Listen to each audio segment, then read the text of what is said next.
Hello mga kabayan, sa mga naghahanap pa rin ng bank foreclose dito sa Bitsayda Village in Dumantay, Batangas City. Meron pa tayong isang available na bank foreclose. So itong sa harapan ko po ay single detached. May gate and fence na, wala nang bidding ito. Ang lot area natin dito, 133 square meter and the floor area of 83 square meter. 3 bedroom, 2 toilet and bath and 1 car garage. Paunahan lang dahil walang bidding. 10% down payment, 90% bank loan up to 25 years. Pwede rin natin siyang bilhin ng cash, no? Kung naghahanap kayo ng investment dito sa Batangas City, perfect sa inyo to. Yan, pasukin na natin yung unit. So, naka-tiles na po ito. Pati yung ating garahe naka-tiles na rin. May fence and gate ng kasama. At maganda dito, napakatahimik.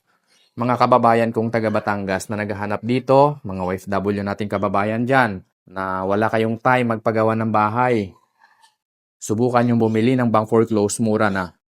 Below market value pa.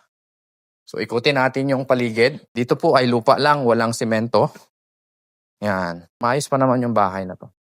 Pwede nyo namang pabubungan ito kung sakali, no? Or pwede kayong magtanim-tanim dito since may lupa pa siyang bakante. Pagpasok natin sa unit, ito yung itsura niya. Ito yung magiging living area nyo. Maayos lahat ng tiles, wala akong nakitang kapak. Ito yung bedroom, number 1. Wala pong mga leak ng tubig. Although may mga i-repair kayo dyan. Ito kagaya nito, yung hamba, wala na. Inanay na, papalitan nyo na lang yan. Dito yung magiging dining area nyo. Malikabok lang yung mga tiles natin dahil wala pong nakatira dito. Toilet and bath, number 1. Repair nyo na lang. Pero wala akong nakikitang mga leak ng tubig dito, no? So, ito yung kusina mo, medyo nasira na rin. Papalitan mo na lang. Okay?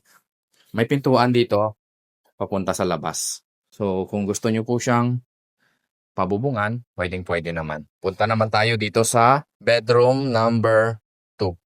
So, ito yung bedroom number 2. Wala akong nakikita mga leak ng tubig. Kung dalawa anak ninyo, tag-isa sila ng room.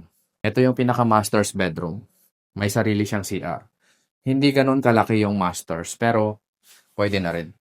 Repair, repaint. Yan, yung gagawin ninyo. Ang presyo po nito is 3,315,000 pesos lang. Wala nang bidding. First come, first serve na lang. Kung gusto nyo mag-inquire sa property na to, single detached in Bitsayda Village, Batangas City.